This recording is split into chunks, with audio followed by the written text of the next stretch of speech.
não deve negar bênçãos a casais do mesmo sexo, em nome da caridade pastoral. Socorro, e vamos começar logo aqui dando a explicação. Socorro já me explicou, tá certo? Pelo WhatsApp, tudo direitinho. Que não é, o Papa Francisco, ele não está dizendo que ele está autorizando ou está sugerindo que as igrejas realizem casamento entre pessoas do mesmo sexo. Não, não é isso. É outra coisa. Explica, Socorro.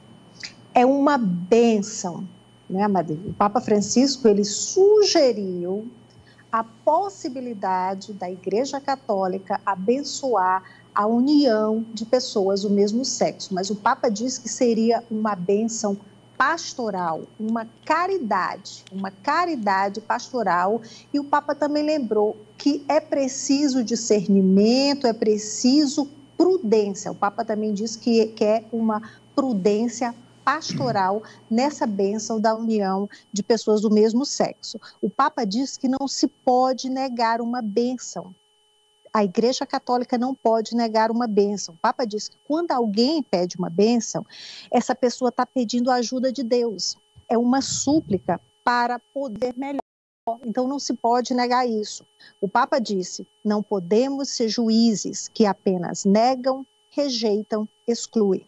Mas o Papa lembrou que cada caso é um caso, e essa bênção da união de pessoas do mesmo sexo não pode virar norma. Ele frisou, o Papa foi categórico, que a palavra matrimônio, a palavra casamento, só pode ser usada para a união entre um homem e uma mulher e com a intenção de gerar filhos. Ele deixou isso bem claro. E quando que aconteceu isso, Amadeu? Foram 5 cardeais que enviaram perguntas para o Papa. São temas que ainda não são bem claros. A Igreja Católica não deixa bem claro, como, por exemplo, essa de abençoar a união de pessoas do mesmo sexo. Isso já acontece aqui na Europa. Vários padres já fazem isso na Bélgica, fazem isso na Alemanha.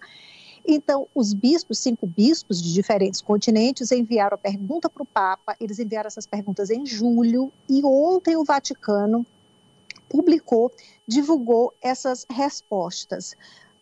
Começa amanhã, isso já foi uma espécie de aquecimento para um grande encontro da Igreja Católica, que acontece amanhã, que é o Sínodo, em que é o encontro que vai debater o futuro da igreja e debater até algumas reformas, por que não? São 469 pessoas, entre padres, bispos, arcebispos, há também laicos, inclusive a presença de 54 mulheres. Essa reunião, essa preparação para esse grande encontro que começa amanhã, começou ainda em setembro de 2021, né? São 2 anos aí perguntas, para conversas, para discussões. Então, amanhã começa essa grande reunião no Vaticano, começa amanhã e vai até final de outubro, até 29 de outubro. Amadeu. Eu imagino que a partir da declaração dele, o que já desvirtuaram, o que já fizeram de fake news aí nas redes, Socorro, nas últimas horas, é um negócio gigantesco, mas não é o nosso caso. Aqui trabalhamos com fatos, com informações e, claro, a partir de fatos e informações, a gente faz análise e dá opinião. Então, eu quero ouvi-lo, Ari. Amadeu, esse é o Papa da inclusão, Papa Francisco.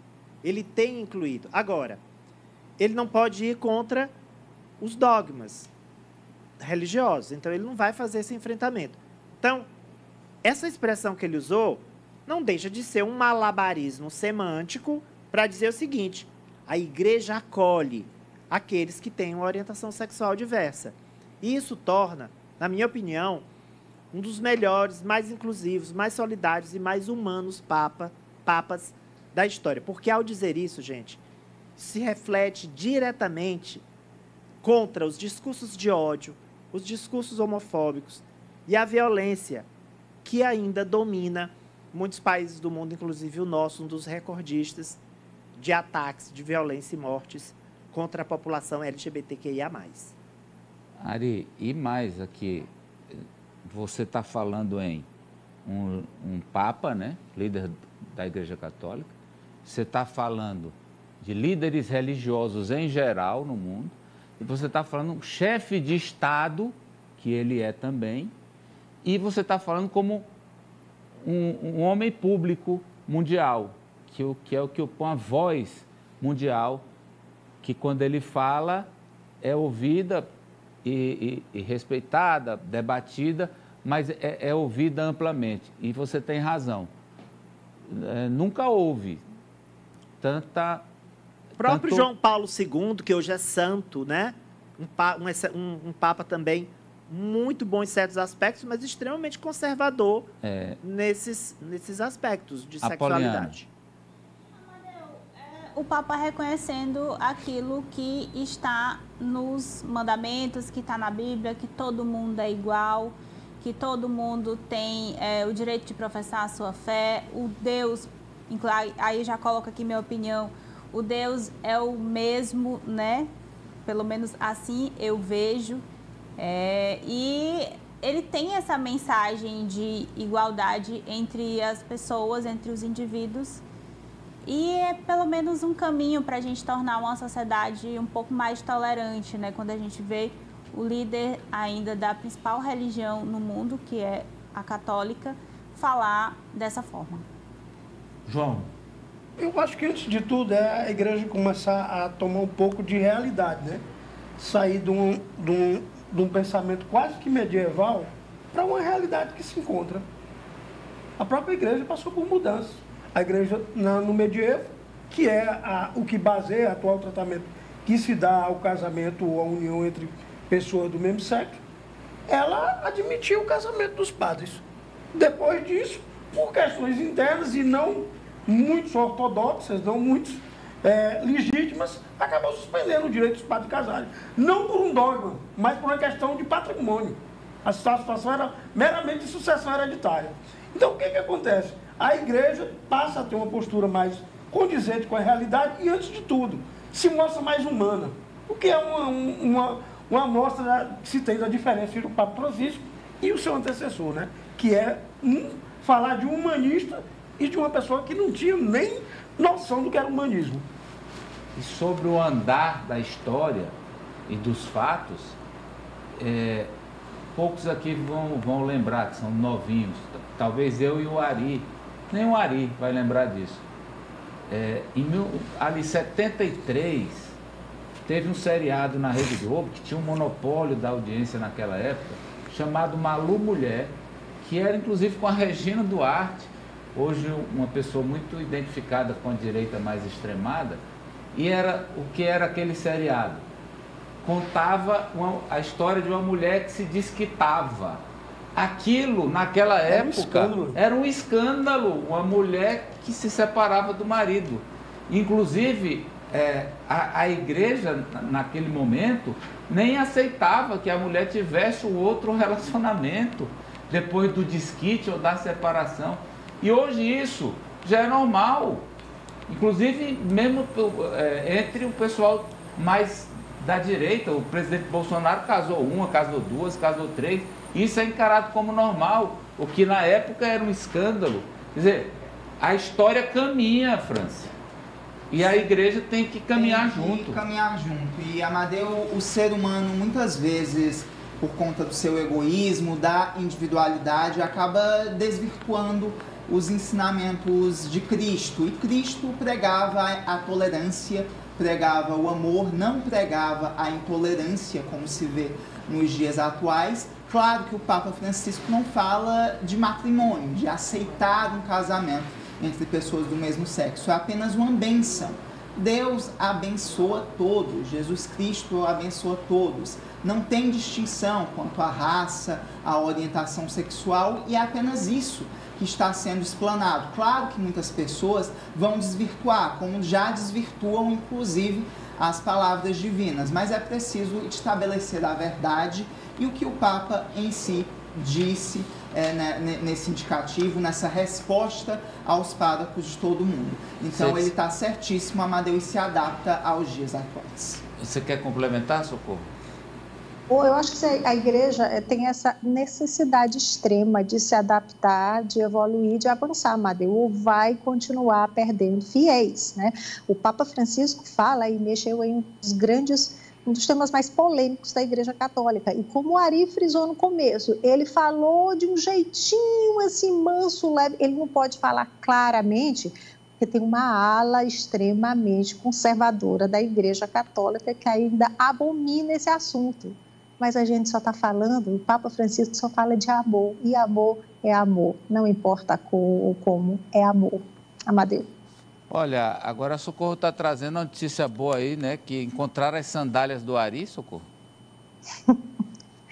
Olha, Amadeu, tem sapato que a gente compra 2 meses atrás e o sapato já não serve mais para nada. Agora, esse aí, Amadeu, são pesquisadores da Universidade de Alcalá, na Espanha, que confirmaram que umas sandálias... Opa, tem a manchete, desculpa. Não, mas pode seguir, está valendo. Bom, Mari, então vamos lá. Olha, são pesquisadores da Universidade de Alcalá, da Espanha, eles confirmaram que as sandálias que foram encontradas em uma caverna ainda no século XIX, encontradas também na Espanha, na região da Andaluzia, têm 6.000 anos e não 4.000, como os cientistas pensavam. Essas sandálias são, então, as mais antigas da Europa e, como a gente vê, as mais preservadas. Olha só o estado. São várias sandálias que hoje estão expostas no Museu Arqueológico Nacional de Madrid. Elas são de grama, de fibra e algumas também têm couro. Essas sandálias, Amadeu, elas foram descobertas junto com vários objetos nessa caverna, que é uma caverna de morcegos, foram descobertas no século XIX. Junto com as sandálias, vários objetos que a gente vê aí. São cestos, tem lanças, tinha alguns instrumentos que os pré-históricos usavam para furar, para moldar o osso. E também encontraram juntos também 68 corpos parcialmente mumificados. Esses corpos desapareceram, os objetos, grande parte também desapareceram com o tempo, inclusive os pesquisadores dizem que muita gente, os moradores da região, usavam esses objetos para fazer fogueira, por exemplo, né? Só que desses 68 corpos parcialmente mumificados, só o crânio de uma criança que eles conseguiram resgatar, e esse crânio hoje é exposto também no Museu Nacional em Madrid. Fora isso, os cestos que a gente vê, são 76 objetos, e os pesquisadores resolveram só em 1970, aí no século XX, né, no século passado que a gente fala, que eles começaram a analisar para saber a data. E eles fizeram essa pesquisa que constatou que as sandálias tinham 4.000 anos, mas agora eles usaram uma nova técnica para avaliar a data desses objetos e descobriram que as sandálias têm 6.000 e outros objetos dessa coleção aí chegam a ter 9.000 anos. Por que esses objetos foram tão bem preservados? Porque a baixíssima umidade dentro dessa caverna que fica na Albuñol, na região da Andaluzia, no sul da Espanha. Baixíssima umidade, então foi o que contribuiu para que esses objetos fossem assim tão bem preservados. Amadeu, partiu caverna, já quero botox nunca mais. Olha aqui o fabricante aí, hein? Ari, garantia de 6.000 anos. Faz um produto com garantia de 6.000 anos. As indústrias...